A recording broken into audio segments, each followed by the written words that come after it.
Parents के पास समय ही नहीं है बच्चों के लिए। हम उनको क्या देते हैं? पैसा देते हैं। बच्चा किस करियर फील्ड के लिए फिट है। ऐसा छोटा मोटा टोटका ही कर दें, कम से कम बच्चे एग्जाम में अच्छे मार्क्स लाएं। लाइफ में अगर कोई चैलेंज आता था तो उसको भी बड़ा इजीली फेस कर लेते थे। और सबसे बड़ा डर पेरेंट्स का होता था। जो एक होता है वो लीडरशिप क्वालिटी देता है, 9 होता है वो करेज देता है। चिड़चिड़ा रहेगा, उसका किसी से मतलब कि बात करने को मन नहीं करेगा, अकेला रहेगा। अगर वो नाम ही आपके डेट ऑफ बर्थ के साथ अलाइन नहीं है तो आपको उससे भी नेगेटिव रिजल्ट मिलता है।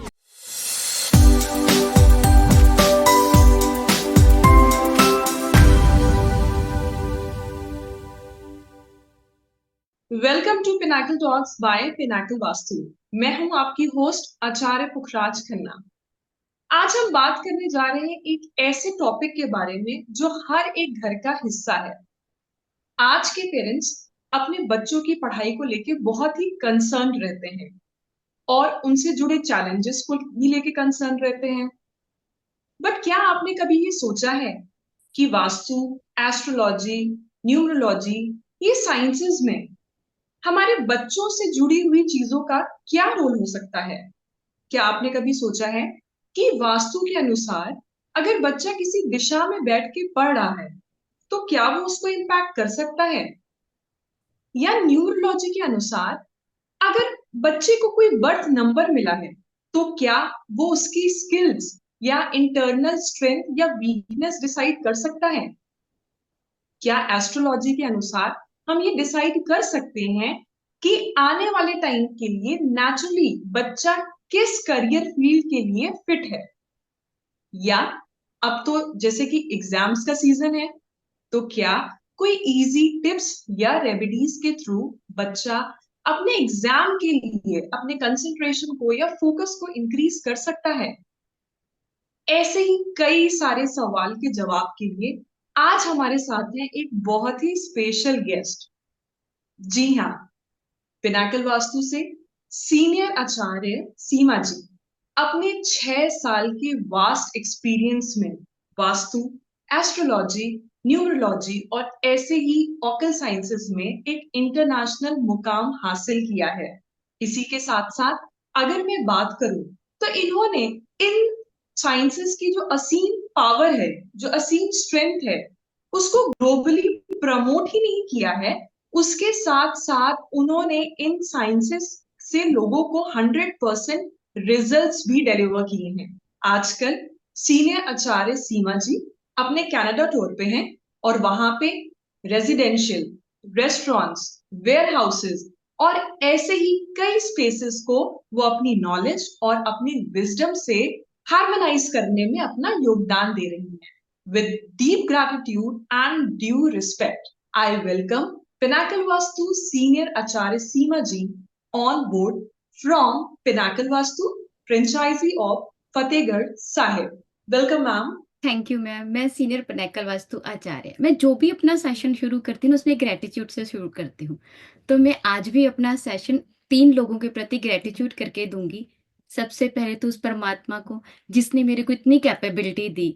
उसके बाद अपने पेरेंट्स को, मेरे हस्बैंड को और मेरी बेटी को, जिनके बिना मैं यहाँ पर पहुंच ही नहीं सकती थी। और सबसे बड़ा ग्रेटिट्यूड मैं देना चाहूंगी इस फील्ड के गुरु, जिनको मैं अपना आदर्श, अपना गुरु मानती हूँ, और जो पिनाकल वास्तु के फाउंडर हैं, आचार्य विकुल बंसल जी। क्योंकि उन्हीं की गाइडेंस में मैं जो है फर्श से यहाँ तक पहुंची हूँ। अगर वो मेरे को गाइड ना करते तो मैं कभी भी इतनी अचीवमेंट्स, इतना दूर तक सोच नहीं सकती थी। तो मेरा सबसे बड़ा ग्रेटिट्यूड अपने इस फील्ड के गुरु को है। उन्हीं की बदौलत मैं यहाँ तक पहुंची हूँ। शुक्रिया गुरु जी। बहुत सुंदर मैम, बहुत ही आपने प्यारी बात बोली कि जिंदगी में ना ग्रैटिट्यूड बहुत जरूरी होता है। हम किसी भी मुकाम पे हो, लेकिन अगर हम ग्रैटिट्यूड फील करते हैं ना जो हमको ऑटोमेटिकली मिला है अपने आसपास के लोगों से, अपने आसपास की चीजों से, तो वो चीज n नंबर टाइम्स मल्टीप्लाई हो जाती है। आपका बहुत बहुत शुक्रिया हमारे इस पॉडकास्ट में आने के लिए। अब थैंक यू। जैसे ना मैम मैंने स्टार्टिंग में एक बात बोली कि आजकल के पेरेंट्स, मैंने क्यों बोला आजकल के पेरेंट्स पे मैंने फोकस इसलिए दिया क्योंकि आजकल के टाइम पे ना मैम डिस्ट्रैक्शंस बहुत ज्यादा है। मैं आपसे ना इसका एक इनपुट लेना चाहूंगी कि जो पेरेंट्स की एक कंसर्न है अपने बच्चों की पढ़ाई को लेके और आसपास है इतने सारे डिस्ट्रैक्शंस, तो इसमें एक व्यक्तिगत तौर पे आप क्या कहना चाहेंगी? हाँ जी मैम, जो देखो डिस्ट्रैक्शन है तो मैं उसके लिए मेन पेरेंट्स को रिस्पॉन्सिबल मानती हूँ। क्या होता था पुराने ज़माने में, जॉइंट फैमिलीज होती थी। जो बच्चे हैं जॉइंट फैमिलीज में पलते थे, कभी बुआ के पास, कभी दादी के पास, कभी चाची के पास। तो उनको वो एक एनवायरनमेंट मिलता था जिसमें वो सिक्योर फील करते थे। और सबसे बड़ी बात है, गैजेट्स नहीं होते थे, मोबाइल नहीं होते थे। दादी, नानी, बुआ उनको कहानियां सुनाकर, उनको पुरानी पुरानी बातें सुनाकर उनको बाउंड में रखती थी, मतलब कि बांध के रखती थी। तो इससे क्या होता था, बच्चे को कुछ भी ऐसा नहीं बाहर से मिलता था जिससे वो डिस्ट्रैक्ट हो सके, है ना। और सबसे बड़ा डर पेरेंट्स का होता था। लेकिन आजकल क्या है, जो जो फैमिलीज हैं वो न्यूट्रल हो गई हैं, माता पिता और बच्चे। और सबसे बड़ी बात है कि पेरेंट्स दोनों ही वर्किंग हो गए हैं। अब वो अपनी जो है वर्किंग को पूरा करने के लिए बच्चों के हाथ में मोबाइल पकड़ा देते हैं। अब जब छोटे होते हैं, खाना नहीं खा रहा होता, तो बेटा प्लीज खाना खा ले, ले मोबाइल ले ले, ठीक है। अगर मैं काम कर रही हूँ लैपटॉप पे, प्लीज तू मोबाइल ले ले, लेकिन तू। तो बच्चों को हमने ना बचपन से ही उस गैजेट्स की आदत डाल दी है। और अब उस गैजेट्स में जो है पॉजिटिव चीजें तो नहीं होती हैं, है ना, कुछ ऐसा भी होता है जिससे वो डिस्ट्रैक्ट, और सबसे बड़ी बात है अकेले हो गए हैं वो। उनको ना अपने पेरेंट्स का समय मिल रहा है, वो सारा दिन मोबाइल में या लैपटॉप में, और वहां से क्या मिल रहा है उनको, डिस्ट्रैक्शन, अकेले रहने की आदत, हर चीज को लाइटली लेने की आदत। तो ये सब जो है ना कारण मिलकर बच्चे को डिस्ट्रैक्ट करते हैं अपनी एजुकेशन। और सबसे बड़ी बात जो सबसे कॉमन और मैं महसूस करती हूँ, कि पेरेंट्स के पास समय ही नहीं है बच्चों के लिए। हम उनको क्या देते हैं, पैसा देते हैं। हम सोचते हैं हम ये भी कमा लें, वो भी कमा लें, बच्चों को ये भी दे दें। लेकिन आखिर में बच्चों को जो चाहिए वो टाइम नहीं हम दे पाते। तो वो डिस्ट्रैक्ट फैमिली से हो गए, फैमिली से डिस्ट्रैक्ट हो गए, तो उनका जो सारा ध्यान है वो एक तरफ ही लग गया। तो सबसे बड़ा कारण मैं इसी को मानती हूँ। अब आपने ना आचार्य सीमा जी बड़ी अच्छी बात बोली कि हम तो बच्चों को कह रहे हैं कि तुम कंसंट्रेशन नहीं कर पा रहे हो, तुम फोकस नहीं कर पा रहे हो, हम्म। लेकिन हम ये झांक के नहीं देख रहे हैं कि जो बच्चे डिस्ट्रैक्ट हो रहा है और चीजों की तरफ आकर्षित हो रहा है, उसके लिए भी कहीं ना हम ही जिम्मेदार हैं। लेकिन सीमा जी, मैंने एक चीज पे गौर किया है। पहले जमाने में ना, चाहे हम और आप हो जाएं, या पहले जमाने की अगर हम बच्चों की बात करते हैं, 90s के जमाने की बात करते हैं, तो बच्चे बड़े रफ एंड टफ हुआ करते थे। हम्म। डांट मार भी खा लेते थे, ठीक है। और लाइफ में अगर कोई चैलेंज आता था तो उसको भी बड़ा इजीली फेस कर लेते थे। हम्म। लेकिन अब ना, कुछ गौर कर रही हूं मैं कि आज के जमाने के जो बच्चे हैं ना, ये बड़े इमोशनली इम्बैलेंस्ड हैं और सुपर सेंसिटिव हैं। हम्म। कहीं भी अगर आप देखें कि थोड़ा बहुत भी फेलियर आ जाए ना, तो इनसे बर्दाश्त ही नहीं होता है। ये अपने इमोशन के एक्सट्रीम लेवल पे चले जाते हैं। तो मैं आपसे ना इसके बारे में थोड़ा सा इनपुट लेना चाहूंगी कि ऐसा है क्यों? क्या मतलब ये ऑकल साइंस का इससे कोई रिलेशन है? हाँ जी मैम, बिल्कुल है। सबसे पहले तो मैं इसका न्यूमरोलॉजिकल कारण बताती हूँ आपको। जो 90 के दशक में बच्चे पैदा होते थे, आपने देखा होगा कि वो बच्चे अक्सर ना इस वेट में रहते थे कि कब हमारे रिलेटिव्स आए, कब हम उनके आसपास मंडराएं, है ना, कब वो जाते हुए हमको कुछ पैसे देकर जाएं। तो एक क्रियोसिटी होती थी। और क्या होता था, हर एक के जो है जो उसकी बर्थ डेट है उसमें 1 और 9 होता ही था। जो 1 होता है वो लीडरशिप क्वालिटी देता है, 9 होता है वो करेज देता है ना। तो और साथ ही में क्या था, बच्चे गलियों में खेलते थे, है ना, अपने आसपास उनको ऐसे माहौल मिलता था। बच्चे बाहर से जो है मारपीट करके आ जाते थे, घर में फिर से पिटाई होती थी कि आप वहां पर क्यों करके आए हो। लेकिन आजकल के बच्चे मार खाकर आते हैं, क्योंकि उनमें वो करेज ही नहीं है। क्यों? क्योंकि जैसे ही ये शताब्दी शुरू हुई, 2000 शुरू हुआ, तो 2000 में कई बच्चों के पास तो अंक ही नहीं होते। 1 और 9 बाय डिफॉल्ट उनको नहीं मिला है, ठीक है। जब उनको बाय डिफॉल्ट ये नहीं मिला, 2 नंबर तो बाय डिफॉल्ट उनको मिल ही गया। और 2 नंबर क्या होता है, इमोशनल होता है, सेंसिटिव होता है। हर एक चीज को, जो 2 नंबर है, बहुत बहुत जल्दी से ना वो इमोशनल हो जाता है, अपने अंदर उस चीज को लेकर बैठ जाता है। तो जब उनको बाय डिफॉल्ट 2 मिल गया, वो इमोशनल हो गए। और सबसे बड़ी बात, जैसे मैंने पहले कहा, कि वो घर के अंदर अपने गैजेट्स के साथ बिजी हैं। तो जो 2 नंबर वाले हैं, एक तो वैसे ही इमोशनल हैं, ऊपर से उनको घर के अंदर रहने की आदत पड़ी हुई है।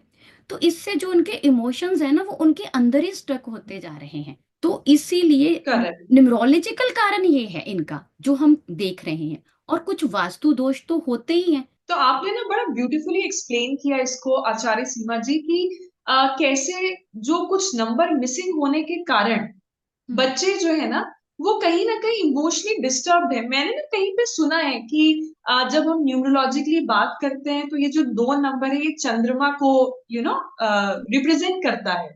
और चंद्रमा को रिप्रेजेंट करने के कारण ही कहीं ना कहीं ऐसा होता है कि इनके इमोशंस में एक फ्लो रहता है, कभी एकदम एक्सट्रीम हो जाता है, कभी मेंटली जो है बहुत सबड्यू हो जाते हैं।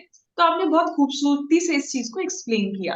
लेकिन आप जैसे कुछ बोल रही थी कि वास्तु से भी इसका कुछ कनेक्शन है। तो सीमा जी थोड़ा सा आप इसको इलाबोरेट कीजिए कि वास्तु से क्या कनेक्शन है। जी हाँ मैम, वास्तु से इसका बहुत गहरा कनेक्शन है। सबसे पहली बात तो बच्चों का रूम कहाँ है। कई बार क्या होता है कि बच्चे हमारे जो वास्तु में तीन जोन नेगेटिव माने जाते हैं, जो होते हैं east south east, south south west और वेस्ट नॉर्थ वेस्ट। इनमें से जो ईस्ट साउथ ईस्ट होता है वो देता है एग्जाइटी, ठीक है, अंदर एग्जाइटी देता है, हमारे अंदर की फीलिंग्स को बाहर नहीं आने देता। अगर बच्चे का रूम वहां पर है, ठीक है, तो वो उसी तरह से रहेगा, चिड़चिड़ा रहेगा, उसका किसी से मतलब कि बात करने को मन नहीं करेगा, अकेला रहेगा। तो सबसे बड़ी बात है, अगर बच्चे का रूम है, खुद बच्चा वहां पर रह रहा है, इवन कि बच्चे की फोटो भी लगी है, तो भी वो इमोशनली डिस्टर्ब रहेगा ही रहेगा। और सेकंड बात है, हमारा जो सेकंड जोन होता है वो होता है साउथ साउथ वेस्ट, जो डिस्पोजेबल का जोन होता है। अब डिस्पोजेबल मीन्स कि जो चीज वहां है वो डिस्पोज हो जाएगी। अब आप सोचिए कि बच्चा खुद वहां पर सो रहा है, ठीक है, या फिर उसकी तस्वीर पड़ी है, इवन कि उसकी बुक्स भी पड़ी हैं, तो वो जोन में जो चीज भी होगी वो डिस्पोज हो जाएगी, बेकार हो जाएगी। तो अगर बच्चा वहां पर रह रहा है तो उसके अंदर के इमोशंस, उसके अंदर की एनर्जी, उसके पढ़ने का, उसके सोचने का, उसके अपने आसपास वालों से लगाव, सब सब डिस्पोज हो गया। तो तीसरा और सबसे इम्पॉर्टेंट जोन जो मैं बच्चों के डिप्रेशन के लिए मानती हूँ वो होता है वेस्ट ऑफ नॉर्थ वेस्ट। ये जोन जो होता है जो हमारे डिप्रेशन के लिए मेन रिस्पॉन्सिबल होता है। अभी रिसेंटली केस में मैंने एक बच्चे को, ऐसे ही मेरे पास मैसेज आया था कि मैम कि मेरा बेटा ना बहुत डिप्रेशन में रह रहा है, तो मैं क्या करूं। तो मैंने उनसे पूछा कि आपके बच्चे का रूम कहीं जहाँ पे सूर्य छिपता है उस तरफ तो नहीं है। बोले कि हाँ। तो मैंने कहा उसका जो रूम है, जो उसका बेड है, जो सूरज छिपने की जो राइट साइड तो नहीं है। तो बोले हाँ। तो ये वाला जोन होता है हमारा वेस्ट ऑफ नॉर्थ वेस्ट होता है। तो जब भी बच्चा यहाँ पर रहेगा तो उसको डिप्रेशन होगा ही होगा। डिप्रेशन का मतलब को अपने अंदर के इमोशंस को स्टक कर रहा है, किसी को बता नहीं पा रहा। अब इमोशनली बच्चा वीक है तो यही कारण है कि अपने वो इमोशंस बाहर नहीं निकाल पा रहा है ना। तो ये तीन जोन बहुत इंपॉर्टेंट होते हैं। अगर बच्चा खुद है यहाँ पर, उसकी तस्वीर लगी हुई है, तो भी बच्चे को इमोशनली क्रंच होंगे। और मैं एक बात और बताना चाहूंगी यहाँ पर, अगर आपका बच्चा इमोशनली वीक है, हम उसकी जो है रेमेडी, हमको घर का वास्तु ही नहीं पता, जोन्स नहीं पता, तो एक स्विच वर्ड देती हूँ, बच्चा थोड़ा बड़ा है ना, तो वो स्विच वर्ड को चैंट करके ना उसको हम उसके इमोशंस को कंट्रोल कर सकते हैं। तो वो है divine together reach now. Divine okay. Together reach now. अगर आपका बच्चा इमोशनली नहीं, वो मतलब के पावरमेंट उसमें आ रही, तो आप उसको सुबह और शाम कम से कम 21 टाइम ये स्विच वर्ड उनको चैंट करने को दीजिए, ताकि उसके इमोशंस जो हैं, अब इमोशनली तो तभी डिस्टर्ब होगा ना जब उसके अंदर के इमोशंस को कोई सुनने वाला होगा। पेरेंट्स सुन नहीं रहे, गैजेट को सुना नहीं सकता, घर में और कोई है नहीं, तो कम से कम कुछ ऐसा हम उसको दें, वो कुछ ना कुछ तो यूनिवर्स उसको देगा ना, जिससे वो कोई दोस्त दे सकता है, कोई फ्रेंड दे सकता है, जिससे वो अपने इमोशन शेयर करे। तो ये स्विच वर्ड उसको चैंट करने के लिए जरूर दें। बहुत ही प्यारा आपने रेमेडी बताई है आचार्य सीमा जी।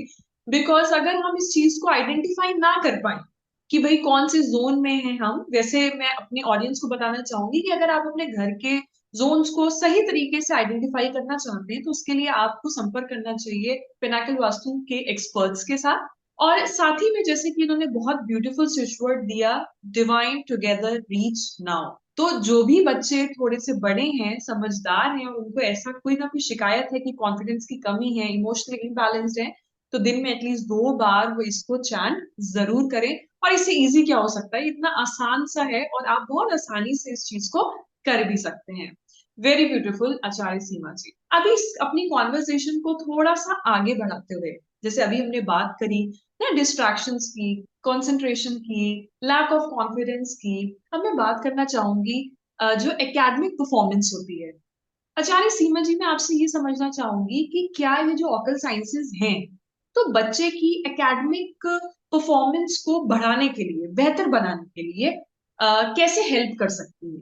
देखिए मैम, एक्चुअली वैसे तो सारे जोन बैलेंस होने चाहिए। आपको अगर घर के वास्तु का जोन्स का पता है तो हम सबको बैलेंस करते हैं, लेकिन जब बात आती है बच्चों के एकेडमिक की, तो इसके लिए जो दो जोन रिस्पॉन्सिबल होते हैं वो होते हैं नॉर्थ ईस्ट और साउथ, और वेस्ट के बिल्कुल सेंटर में होता है वेस्ट ऑफ साउथ वेस्ट। ठीक है, ये दो जोन का बैलेंस होना बहुत ज़रूरी है, क्योंकि जो नॉर्थ ईस्ट होता है ना, वो क्लैरिटी ऑफ माइंड का होता है। जब तक बच्चे का मन ही क्लियर नहीं है, ठीक है, उसका दिमाग क्लियर नहीं है, तो वो आगे बढ़ ही नहीं सकता। अगर ये हमारा जो नॉर्थ ईस्ट है क्लटर फ्री नहीं होगा, इसमें कोई एंटी एक्टिविटी, एंटी एलिमेंट नहीं होगा, तो बच्चा सीधे राह पर जाएगा। अगर उसका मन ही क्लियर नहीं है तो वो धुंध में चलने के समान होगा, कि उसको पता ही नहीं है, बस पढ़े जा रहा हूँ, चले जा रहा हूँ। ठीक है, तो दूसरा और सबसे इम्पॉर्टेंट जो जोन होता है वो होता है वेस्ट ऑफ साउथ वेस्ट, जो माँ सरस्वती का जोन माना जाता है, जिसको हम विद्या की देवी कहते हैं। और इसी जोन से अब आप देखिए कि इस जोन में माँ सरस्वती देवी का खुद का जोन है। तो यही जोन है जो बच्चे को बताता है कि एग्जाम में एग्जैक्ट क्या ग्रैब किया जाए। अब पूरी बुक है, हम क्या करते हैं, बुक में से इंपॉर्टेंट नोट्स अलग कर लेते हैं। अब पूरी बुक तो एग्जाम में नहीं आएगी, और जो इम्पोर्टेंट नोट्स हैं उसमें से भी सारा नहीं आएगा। तो ये वाला जोन बच्चे को ये समझने में मदद करता है कि मैं इनमें से क्या इम्पोर्टेंट अपने दिमाग में मैं या पढूं या याद करूं, जो एग्जाम में राइट टाइम पर मेरे को याद आ जाए और मैं उसको लिख दूं। तो सबसे इम्पोर्टेंट ये जोन इसीलिए माना जाता है। और इसके लिए आप क्या कर सकते हैं, जो ये वाला जोन है वहां पर माँ सरस्वती तो है ही है, साथ में आप क्या कर सकते हैं, बच्चे को जब अपने वास्तु के अकॉर्डिंग मान बता पूछा ही है, तो इसमें आप क्या करेंगे, बच्चे को एक जो है चार मुखी रुद्राक्ष जरूर पहनाना चाहिए जो बच्चे पढ़ रहे हैं, क्योंकि इसके जो देवता हैं वो हैं ब्रह्मा जी, और जो इसके प्लेनेट हैं वो है बुध, यानी कि मरकरी, जो कि हमारी बुद्धि के हैं। तो जो चार मुखी रुद्राक्ष है वो बच्चे को पहनाएं। अब बच्चे अगर नहीं पहन रहे तो आप उनके स्टडी टेबल में भी रख सकते हैं, आप उनके बैग में भी रख सकते हैं। और सबसे इम्पॉर्टेंट बात जो मैं आपको बताना चाहूंगी, कि अगर आप बच्चे का स्टडी टेबल यहाँ पर रखते हैं तो ये तो सोने पे सुहागा हो गया। स्टडी टेबल कई बार होता है कि हम नहीं रख सकते, तो बच्चे को बोलो अपना बैग रख दो यहाँ पे आके। वो भी नहीं रख सकते तो एक येलो कलर का पेन स्टैंड ले लें, उसमें उसके जो डेली यूज करने वाले पेन होते हैं वो रख दें, उसको बोलो वहां से उठाए और उसके साथ लिखना शुरू करें। क्योंकि जब भी एकेडमिक जो हमारी स्टडी की आती है, तो इसमें ये दो जोन का बैलेंस होना बहुत जरूरी है, कि बच्चे का माइंड क्लियर हो, और सबसे बड़ी बात है उस चीज को पढ़े जो एग्जाम में उसको आएंगे, और राइट टाइम पे राइट जो है वो लिख सके। तो वास्तु में ये दोनों जोन बहुत ज्यादा इम्पोर्टेंट है। अब बात आपने, आपने ना, मैं आपको थोड़ा सा इंटरप्ट करना चाहूंगी सीमा जी, कि आपने बड़ा ब्यूटीफुली इस चीज को एक्सप्लेन किया, लेकिन ना मेरे मन में एक सवाल उठा। सवाल ये उठा कि जैसे कि हम अपने वैदिक कल्चर की अगर बात करते हैं, तो हमारे वैदिक कल्चर में जो विद्या की देवी है, जो हमको नॉलेज और विजडम प्रोवाइड करती हैं, वो है माँ सरस्वती। हम्म, और अक्सर देखा गया है कि हमारी इंडियन फैमिलीज में हम लोग क्या करते हैं कि जो बच्चे की कोई भी पढ़ने की जो टेबल है, जहां भी बच्चा बैठ के पढ़ता है, ठीक है, दिशा तो महत्वपूर्ण है ही, लेकिन माँ सरस्वती के आशीर्वाद के लिए हम वहां पे ना कोई या तो सरस्वती माँ का कैलेंडर लगा देते हैं, या कह के चले कि कोई भी किसी भी धातु की या प्लास्टिक की कोई हमने सरस्वती जी का आइडल टाइप का रख दिया, क्योंकि हमको ऐसा लगता है कि उससे बड़ी पॉजिटिव वाइब्रेशंस मिलेंगे। इसके बारे में क्या कोई आपका इनपुट है? जी मैम, ये आपने बहुत अच्छा सवाल पूछा है, क्योंकि जो मेटल है ना वो बहुत इंपॉर्टेंस रखता है। अब जो देखिए मंदिर में जाते हैं, जब घंटी होती है जो बजाने वाली वो भी ब्रास की होती है, जो हम घर में थाली पूजा के सजाते हैं वो भी ब्रास की होती है, घर में घंटी बजाते हैं वो भी ब्रास की होती है। तो ब्रास एक ऐसी धातु मानी जाती है जो बहुत पवित्र होती है, पावन होती है। तो इसीलिए अगर बच्चों के हम, वैसे तो इनका एक स्पेशल जोन है जो मैंने आपको बताया, वेस्ट ऑफ साउथ वेस्ट, माँ सरस्वती का आइडल वहीं पर रखना चाहिए। सबसे बड़ी बात है, हमें प्लास्टिक के तो कभी भी यूज नहीं करने चाहिए, क्योंकि जो प्लास्टिक होता है ना, आजकल प्लास्टिक होता है वो बड़े कचरे से प्लास्टिक उठाकर उन चीजों को इकट्ठा करके उनसे जो मूर्तियां या उनसे जो ऐसी चीजें बनाई जाती हैं, तो सबसे पहली बात तो वो शुद्ध ही नहीं होती हैं, है ना। सेकंड बात ये होती है कि जो प्लास्टिक होता है ना, वो एक तरह से मतलब कि राहु को रिप्रेजेंट करता है, तो हम उसको वहां पर नहीं रखते। कैलेंडर आप रख सकते हैं, क्योंकि कैलेंडर तो एक तरह से न्यूज़पेपर पर भी हो गया, लेकिन उसका भी आपको ध्यान रखना पड़ता है कि उस कैलेंडर में जो पुरानी डेट ना हो, है ना। अगर आपने माँ ओके। सरस्वती का कैलेंडर वहां पे लगा लिया है ना, मान लीजिए उसके साथ ही कैलेंडर है, अब चल रहे हैं 2025 और कैलेंडर है 2023 का, तो वो भी तो नेगेटिव इम्पैक्ट देगा ना। तो बिल्कुल। इसलिए जब हम आइडल रखते हैं, कैलेंडर रखते हैं, कुछ भी वहां पर रखते हैं, तो हमें इस बात का बहुत ध्यान रखना पड़ता है कि वो है किस धातु का। अगर वो कैलेंडर में के है तो वो किस ईयर का है। अगर वो है, कई बार क्या होता है कि माँ सरस्वती की वो जो आइडल होता है, जो तस्वीर होती है, वो पूरी की पूरी रेड होती है, तो अब देखिए कलर्स भी इसमें मिक्स हो गए। ये तो साइंस भी मानती है कि जब बच्चों के आसपास जो है डार्क कलर होंगे, रेड कलर होंगे, ब्लैक कलर होंगे, रेड कलर किस चीज को रिप्रेजेंट करता है, अग्रेशन को। ब्लैक कलर किस चीज को रिप्रेजेंट करता है, सैडनेस को, स्लो प्रोसेस को। तो इसी प्रकार से हम मैं इसमें कलर्स को भी ऐड कर रही हूँ, इस चीज का भी हमें ध्यान रखना होता है साथ साथ में। तो इन सब चीजों को देखकर हमें सिर्फ ब्रास की ही रखनी चाहिए, चाहे आप छोटी सी रख लें, लेकिन रखें ब्रास की। और साथ में एक बात का ध्यान रखें कि आपने आइडल रख दिया वहां पे, लेकिन उस पे धूल जमी हुई है, मिट्टी जमी हुई है ना, तस्वीर रख दी उस पे मिट्टी जमी हुई है, तो वो तो बच्चों को डिस्ट्रैक्ट ही करेगा ना। तो आप इन चीजों का ध्यान रख सकते हैं। बहुत बहुत अच्छे से आपने इस चीज को समझाया, मेरे सवाल का आपने बहुत अच्छा जवाब दिया है कि कई बार क्या होता है, हमें लगता है कि हमने यहाँ पे सरस्वती जी को विराजमान कर दिया है, लेकिन उनको वो ड्यू रिस्पेक्ट देना, ठीक है, धातु का ख्याल रखना भी अपने आप में बहुत जरूरी है। आ, आपने बड़े अच्छे अच्छे पहलू पे बात करी, आपने वास्तु के थ्रू बताया इस चीज को कि एकेडमिक परफॉर्मेंस को कैसे बढ़ा सकते हैं। रुद्राक्ष, चार मुखी रुद्राक्ष की आपने बात की, बड़ा इंटरेस्टिंग था वो। सरस्वती जी के आइडल के बारे में बात की, क्या न्यूमरोलॉजी से भी कुछ कनेक्शन है इसका मैम? बिल्कुल है मैम, बिल्कुल है। जो हर एक डेट ऑफ बर्थ होती है ना, उसमें एक लकी नंबर होता है। जो डेट ऑफ बर्थ, किसी भी डेट ऑफ बर्थ के दो पहलू होते हैं, एक मूलांक और एक भाग्यांक। और किसी को, बहुत कम लोगों को पता है कि हमारा एक लकी नंबर भी होता है इन दोनों के अलावा। तो हम उसको यूज करके ना बच्चे को आगे बढ़ने में मदद कर सकते हैं। साथ ही में उसका नेम नंबर भी बहुत इंपॉर्टेंट रखता है, क्योंकि अगर नेम नंबर भी गलत है ना, न्यूमरोलॉजी में नेम नंबर बहुत ज्यादा इंपॉर्टेंस रखता है। ये ना, क्योंकि अब समाज में आप नाम से ही तो जाने जाते हो, किसी को ये तो नहीं बोलता ना आपको कि आप इसके बेटे हो, उसके बेटे हो, आपके नाम से। अगर वो नाम ही आपके डेट ऑफ बर्थ के साथ अलाइन नहीं है, तो आपको उससे भी नेगेटिव रिजल्ट मिल सकते हैं। तो हम न्यूमरोलॉजी में बच्चे का नाम सही करके उसके लकी नंबर देकर उसको ऐसे आगे बढ़ने में मदद कर सकते हैं। Very nice, very interesting. अब लोगों के ना मन में बड़ा सवाल उठेगा कि भाई नाम को कैसे, किस तरीके से अलाइन करे जाए बच्चे की एनर्जी के साथ। तो उसके लिए मैं अपने ऑडियंस को बताना चाहूंगी कि आप हमारे पिनाकल वास्तु सीनियर आचार्य सीमा जी से संपर्क कर सकते हैं, मैसेज के थ्रू अपना अपॉइंटमेंट ले सकते हैं, ताकि अगर आपको अपना ना नेम नंबर सेट कराना हो, देखना हो कि उसका अलाइनमेंट बच्चे के साथ सही है, डेट ऑफ बर्थ के साथ सही है या नहीं, तो वो उसमें आपकी बहुत अच्छे से मदद कर सकती हैं। ये तो रही बात हमने कही करी कि कैसे एकेडमिक परफॉर्मेंस को इनहेंस किया जाए। लेकिन आज के टाइम पे जो माओ की सबसे बड़ी टेंशन है ना, वो जो सर पे एग्जाम्स आने वाले हैं ना मैम, वो है कि भाई एग्जाम की घड़ी पास है। देखिए, मैं सारे बच्चों को जो अगर हमको देख पा रहे हैं या उनके जो माता पिता हैं, उनको ये बोलना चाहूंगी कि हमारा जो कर्म है ना, उसका कुछ भी सब्स्टिट्यूट नहीं है, हमारे जो एफर्ट्स है ना, उसका कोई भी सब्स्टिट्यूट नहीं है। लेकिन अगर आप सही डायरेक्शन में अपने एफर्ट्स कर रहे हैं, अपने कर्म कर रहे हैं, तो ये जो साइंसेस है ना, ये मदद करती है आपको सही डायरेक्शन में चैनलाइज करने के लिए। कई बार आपने लोगों को ऐसा कहते सुना होगा कि एफर्ट्स बहुत ज्यादा है, लेकिन उसका रिजल्ट नहीं है।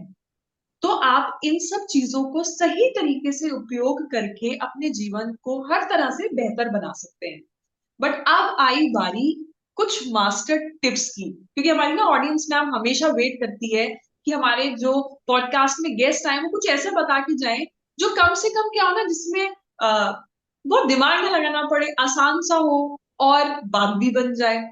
तो एग्जाम्स के लिए कुछ कुछ इजी रेमेडीज या टिप्स जिनसे हमारी ऑडियंस का भी फायदा हो। जी मैम, ये आपने बहुत अच्छा पूछा है, क्योंकि ना अक्सर माओं को, जो मदर्स होती हैं, उनको बड़ी स्ट्रेस होती है अंदरों की, आखिर कुछ ऐसा छोटा मोटा टोटका ही कर दें, कुछ ऐसी छोटी मोटी रेमेडी कर दें, कम से कम बच्चे एग्जाम में अच्छे मार्क्स लाएं।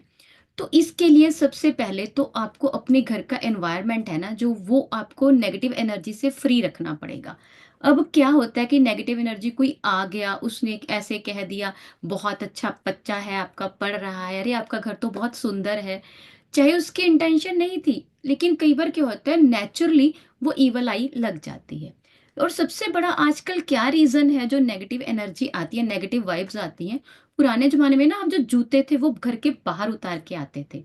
अब सबसे बड़ा कारण है, जूतों में नेगेटिविटी तो होगी हर जगह, अच्छी बुरी जगह से गुजरते हैं, और अब हम उनको लेकर हर जगह जगह जगह घर में हम ऐसे दौड़ते फिरते हैं। तो इसीलिए सबसे पहले तो अपने घर का एनवायरनमेंट सही करें। उसके लिए गूगल, भीमसेनी कपूर और थोड़ी सी पीली सरसों, इनको एक उपले पर जलाकर उसका धुआं दें और उसको बाहर रख दें, ताकि आपके घर में जो नेगेटिव वाइब्स हैं वो दूर हो सके, क्योंकि जब नेगेटिव वाइब्स नहीं होंगी, पॉजिटिव वाइब्स होंगी, तो ऑटोमेटिकली बच्चा भी वैसा ही होगा। ये तो हो गया। अब अगर आपको जोन्स का पता है, तो north east, west, south west को नीट एंड क्लीन रखें, और साथ में वेस्ट ऑफ साउथ वेस्ट में थोड़े से बादाम जरूर रखें, ये वहां के देवता का फूड होता है, वहां पर बादाम रखें, और कोशिश करें कि उनमें से एक दो बच्चे को दे भी दें। ठीक है? तो ये तो हो गया जोन के रिगार्डिंग। अब जोन हमें पता नहीं है, तो अब क्या किया जाए? तो इसके लिए मैं आपको देती हूँ 4 टिप्स, जो आप विदाउट जोन भी कर सकते हैं। सबसे पहले तो, अगर हो सके तो एक हफ्ता पहले बच्चे के माथे पर, यहाँ पर केसर का तिलक जरूर लगाना शुरू करें, क्योंकि इससे क्या होगा, उनको गुरु की कृपा प्राप्त होगी, और गुरु की कृपा मिल गई तो सब कुछ मिल गया। तो ऐसे कर सकते हैं आप। सेकंड है कि जिस दिन बच्चा एग्जाम देने जाता है, अगर वो समझदार है, तो उसको स्वर जरूर सिखाएं, क्योंकि स्वर विज्ञान एक ऐसा विज्ञान है जो कभी फेल नहीं होता। तो उसको अगर स्वर की पहचान होगी, तो जो स्वर हमारा चल रहा है, सबसे पहले तो सुबह वो पाँव नीचे रखे, वो घर के बाहर जाना है तो वो पाँव वहां बाहर रखे। और सबसे इम्पोर्टेंट बात है एग्जाम सेंटर में, कि अगर उसका जो स्वर चल रहा है वो पाँव उस रूम के अंदर रखता है, तो उसके 100% जो है सक्सेस होने के चांसेस बढ़ जाते हैं। अब ये भी नहीं बच्चा कर सकता, तो उसके लिए बहुत बहुत जो है इम्पॉर्टेंट टिप है कि आप एक ऑरेंज कलर का पेन ले लें, और जिस हाथ से वो लिखता है, अगर वो राइट हैंड है तो राइट हैंड पर, अगर वो लेफ्ट हैंडेड है तो लेफ्ट हैंड पर, आपने ऑरेंज पेन से 37 लिखना है। जब आप ये लिखेंगे, तो 3 और 7 का कॉम्बिनेशन जो है आपको एक बच्चे को अच्छे मार्क्स लाने में मदद करेगा। और सबसे बड़ी बात है कि उसके पास येलो हैंकी आप उसको दे सकते हैं। उसकी पॉकेट में छोटे से येलो कपड़े में येलो मस्टर्ड बांध कर जरूर रखें, ताकि वो नेगेटिविटी से दूर रहे। ये 3 4 टिप है, अगर आप ये भी अपनाती हैं ना, तो बच्चे के सक्सेसफुल होने के चांसेस बहुत बढ़ जाते हैं। Very interesting. मैम, ये जो आपने बोला कि 37 नंबर लिखना है, तो ये हाथ में बेसिकली कहाँ पे लिखना है? मतलब मैं अगर बच्चे हाथ में कहाँ पे लिखे ऑरेंज कलर के पेन से, कोई स्पेसिफिक जगह है लिखने की? मैम, वैसे तो आप यहाँ पर लिख सकते हैं, है ना, यहाँ पर लिख सकते हैं। अगर बच्चे को कई बार होता है, वैसे तो हम यहाँ पर लिखवाते हैं, ठीक है, यहाँ पर नहीं, यहाँ पर ओके। कहीं भी लिख सकते हैं आप, कहीं भी। अगर बच्चे को लगे कि नहीं मेरे दोस्त क्या कहेंगे, तो आप उसको थोड़ा ऊपर भी लिखवा सकते हैं। बस वैसे तो होता है कि उसको करेक्ट। दिखता रहे। जो हम नंबर्स लिखवाते हैं, जब तक वो देखेगा नहीं, उसको उसकी वाइब्रेशन नहीं मिलेगी, है ना। तो इसीलिए कोशिश करें करेक्ट। कि वहां पर लिखवाएं जहां पर उसको दिखता रहे। Very nice. ये तो बड़ा आपने बहुत ही इजी, चाहे हम बात करें कि कुछ पता हो नहीं पता हो, लेकिन बड़ी सिंपल सिंपल रेमेडीज है जिससे हम गुरु की कृपा भी जो है वो पा सकते हैं। हम्म। अब मेरा ना सवाल जा रहा है थोड़े से आखिरी पड़ाव की तरफ, कि हमने अलग अलग पहलुओं में तो बात करी, लेकिन जैसे मैंने बोला ना कि पढ़ाई की पहले चिंता होती है कि भाई हम्म। बच्चा पढ़ रहा है या नहीं पढ़ रहा है। फिर दूसरी चिंता जो सबसे बड़ी है आज के पेरेंट्स की, वो ये है कि भाई करियर का चुनाव कैसे करें, कौन सी फील्ड चुने। तो क्या इसमें भी अपने करियर को भी सेलेक्ट करने में, चूज करने में ये ऑकल साइंसेस हमारी मदद कर सकती है? बिल्कुल कर सकते हैं हम। आजकल जो पेरेंट्स हैं बहुत स्ट्रेस में रहते हैं कि आखिर बच्चों को चूज़ क्या करवाएँ? क्योंकि बच्चों का कुछ और नज़रिया होता है, पेरेंट्स का नज़रिया कुछ और होता है। तो जो बच्चे और पेरेंट्स के दोनों के नज़रिए में ना कॉन्फ्लिक्ट आने ही लगता है और इसी वजह से बच्चे डिस्ट्रैक्ट भी होते हैं। तो क्यों ना हम ऑकल्ट साइंस की मदद से उन बच्चों को मतलब कि ऐसा जो है प्रोफ़ेशन, ऐसी स्टडी चूज़ करने में मदद करें जो बच्चों के पेरेंट्स और बच्चे दोनों को मतलब कि अलाइनमेंट में ले आए। तो इसके लिए हम न्यूरोलॉजी की हेल्प ले सकते हैं, इसके लिए हम एस्ट्रोलॉजी की हेल्प ले सकते हैं। तो इन दोनों की मदद से हम दोनों की मदद से बच्चे को एक राइट पाथ पर जाने में मदद कर सकते हैं। क्योंकि अगर बच्चे का राइट पाथ अब बच्चा हो गया है ना, उसका नाम रख दिया, उसने पढ़ना शुरू कर दिया। अगर हम तभी थोड़े से अवेयर हैं, तो बच्चे को तभी से हम सोच सकते हैं ना कि एस्ट्रोलॉजी या न्यूमरोलॉजी के अकॉर्डिंग इसको किस फील्ड में लेकर जाएँ। मैम ये बड़ा आपने इंटरेस्टिंग बात कही, लेकिन थोड़ा-सा ना अपने ऑडियंस को क्लैरिटी देने के लिए कि कैसे इसका इस्तेमाल करके हम बच्चे के लिए करियर फील्ड भी डिसाइड कर सकते हैं। क्या आप कोई एग्ज़ाम्पल कोट कर सकते हो हमारे साथ? बिल्कुल मैम, बिल्कुल। सबसे पहली बात तो मैं एस्ट्रोलॉजी के अकॉर्डिंग बताती हूँ। एस्ट्रोलॉजी में 2 हाउसेज़ होते हैं जो बच्चे को एजुकेशन और प्रोफ़ेशन चूज़ करने में हेल्प करते हैं। 5th जो घर होता है वो होता है उनकी स्किल का, उनके लर्निंग का कि वो कैसी स्किल आगे मतलब कि गेन करेंगे, कैसी लर्निंग करेंगे। और 10th घर होता है उनके प्रोफ़ेशन का, है ना? कि जो प्रोफ़ेशन है वो कैसा। तो हम इन दोनों घरों को अलाइन करके बच्चे के अकॉर्डिंग कि कौन से नंबर्स वो दे रहा है उसके अकॉर्डिंग वो आगे लेकर जाते हैं। मान लीजिए 1 नंबर दे रहा है, दोनों घरों में, है ना? 1 नंबर कॉमन आ रहा है, तो वो सन का होता है, सूर्य का होता है। तो हम उनको कह सकते हैं कि आप गवर्नमेंट जॉब में जा सकते हो, अथॉरिटेटिव कामों में जा सकते हो, एडमिनिस्ट्रेटिव कामों में जा सकते हो, जहाँ पर पावर दिखानी है आपके दिमाग में, वहाँ पर जा सकते हो। तो एस्ट्रोलॉजी में आप ऐसे कर सकते हो। अब आपने पूछा कि एग्ज़ाम्पल, तो मैं एग्ज़ाम्पल देती हूँ न्यूमरोलॉजी में।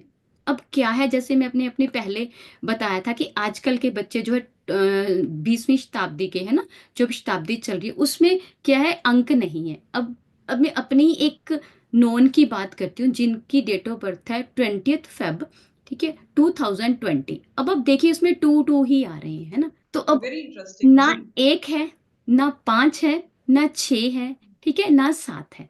काफ़ी सारे अंक मिसिंग हैं। तो जो वो बच्चा है ना, वो अक्सर घर में अकेले रहना पसंद करता है। 2 नंबर इतना ज़्यादा आ गया तो इमोशनल बहुत है। तो हम इसको बैलेंस करने के लिए कुछ नंबर बीच में लेकर आते हैं। जैसे नेम नंबर दे दिया उसको, अगर कुछ नहीं है तो उसके जो स्टडी टेबल है, उसका बैग है, उसका हाथ है, उस पर कुछ नंबर्स लिख दिए, है ना? क्योंकि 20th यानी कि 20/2/2020। तो अब जब इसका मूलांक और भाग्यांक निकालेंगे 2 और 8 आ गया इसका, ठीक है? तो अब क्या है कि इन दोनों को मिलाकर अब 8 क्या है? सैटर्न है। सैटर्न क्या है? डिटर्मिनेशन है, हार्ड वर्किंग है। 2 नंबर क्या है? इमोशनल है, चंद्रमा का कारक है। तो हम इन दोनों को अलाइन करके उनको कह सकते हैं कि अब 8 नंबर है, तो आप जो है उसको स्टडी करवा सकते हैं, रियल एस्टेट की स्टडी करवा सकते हैं। 2 नंबर है, तो जो होता है इमोशनल होता है। 2 नंबर हमारे जो दूसरा हाउस होता है वो हमारे खाने को रिप्रेज़ेंट करता है, हमारा तो होटल मैनेजमेंट में जा सकता है। तो हम शुरू से ही बच्चे की चॉइस जानकर ऐसे हज़ारों हमारे प्रोफ़ेशन, हज़ारों स्टडी मटीरियल होता है जिनमें हम उनको एज़ अ एस्ट्रोलॉजी और न्यूमरोलॉजिकल भेज सकते हैं। और सबसे इम्पोर्टेंट बात कि अगर जैसे इस बच्चे की बात करें उसका नाम है गीता, तो जो टोटल नंबर आ रहा है वो 18 पे आ रहा है। तो 18 पे जब भी नंबर आएगा ना, तो वो उस इंसान की ज़िंदगी में अप्स एंड डाउन्स रहेंगे। उसकी ज़िंदगी में डिस्ट्रैक्शन रहेगी, वो अंडर प्रेशर रहेगा और सबसे बड़ी बात है एलिगेशंस लगते रहेंगे। तो अब नाम नंबर अलाइन नहीं हुआ, तो हम अब इन सबको अलाइनमेंट देकर बच्चे को एक राइट पाथ पर लेकर जा सकते हैं। Very beautiful. What a wisdom. क्या विजडम आप होल्ड करती हैं सीनियर आचार्य सीमा जी। हमने स्टार्टिंग से कितने पहलुओं पे आज बात करी है। आज हमने बात करी कि भाई क्यों कंसंट्रेशन नहीं है बच्चों में अपनी पढ़ाई को लेकर, उसमें हमारी एज अ पेरेंट क्या रिस्पॉन्सिबिलिटी होती है उसकी हमने बात करी। फिर हम आगे बढ़े और हमने समझा कि आजकल के बच्चे इमोशनली क्यों इतने वीक हैं, इसको हमने न्यूरोलॉजी के पहलू से भी समझा, एस्ट्रोलॉजी के भी पहलू से समझा। उसके बाद ना आपने बड़ा इंटरेस्टिंग स्विच वर्ड भी दिया कि कैसे बच्चे उसको चैंट करके कहीं ना कहीं अपने आप को कॉन्फिडेंस के साथ अलाइन कर सकते हैं। फिर हमने ये जानने की कोशिश करी कि एफर्ट्स के साथ साथ अपनी परफॉर्मेंस को कैसे हम बढ़ा सकते हैं उसके आउटपुट को कैसे हम मैक्सिमाइज कर सकते हैं। फिर हमने बात की कि क्या जो एग्जाम्स आने वाले हैं, एग्जाम्स में ऐसी कौन सी टिप्स का हम इस्तेमाल कर सकते हैं। छोटी छोटी टिप्स हैं कि सर पे हम माथे पे तिलक लगाया हमने, हाथ में 37 नंबर लिखा, और साथ में हमने पीले कलर का कोई कपड़ा रख लिया जिससे हमको गुरु प्लैनेट की जो ऊर्जा है, जुपिटर प्लैनेट की ऊर्जा है, वो मिल रही है। फिर हमने देखा कि कैसे न्यूमरोलॉजी और एस्ट्रोलॉजी के अनुसार जो है वो कहीं ना कहीं हम अपनी राइट करियर फील्ड भी चुन सकते हैं। जो चीज हमारे लिए अलाइन बनी ही हुई है, अगर हम उसका ही यूटिलाइजेशन करने लग जाते हैं, तो हमारे लिए क्या होता है ना, रास्ते के जो आगे के जो हिंड्रेंसेस होते हैं ना, वो आसान हो जाते हैं। अब आपके मन में भी सवाल आ रहा होगा, हमारे ऑडियंस के भी मन में सवाल आ रहा होगा कि मेरे को भी अपना अगर नेम नंबर करेक्ट कराना है, या मेरे को भी देखना है कि भाई मेरे बच्चे के लिए आगे करियर फील्ड कौन सी अच्छी है। मेरे को अपने घर का वास्तु कराना है, किसी का रेस्टोरेंट है उसको अपना वास्तु कराना है। आजकल जैसे कि मैंने बताया कि हमारी सीनियर आचार्य सीमा जी कनाडा टूर पे है, और वो बहुत ज्यादा पहले तो सीमा जी मैं आपका बहुत शुक्रिया करना चाहूंगी, क्योंकि मुझे पता है कि आपका स्केड्यूल बहुत बिजी है इस समय। आपको बैक टू बैक रेस्टोरेंट्स और वेयर हाउसेस के आप केसेस कर रहे हो, तब भी हमारे लिए आपने ये कीमती समय निकाला। अगर आप भी चाहते हैं पिनाकिल वास्तु सीनियर आचार्य एक्सपर्ट सीमा जी से पेड कंसल्टेशन लेना, तो डिस्क्रिप्शन में इनका नंबर दिया हुआ है, और आप मैसेज के थ्रू प्रायर अपॉइंटमेंट के बेसिस पे इनके साथ संपर्क कर सकते हैं। आज मेरे को तो बहुत इंटरेस्टिंग ज्ञान लेके जाने को मिल रहा है। आई होप सीमा जी को भी अच्छा लगा होगा इस पॉडकास्ट में आके और अपनी नॉलेज को शेयर करके। मेरी तरफ से सीमा जी और पिनाकिल वास्तु के पूरे परिवार की तरफ से आपको बहुत बहुत धन्यवाद। शुक्रिया मैम, मेरे को भी बहुत अच्छा लगा। मैं भी पिनैकल पूरी फैमिली का बहुत धन्यवाद करना चाहूँगी, जिन्होंने वक़्त-वक़्त पर मेरे साथ चले और मेरे को आगे बढ़ने में मदद की। Thank you ma'am, thank you so much.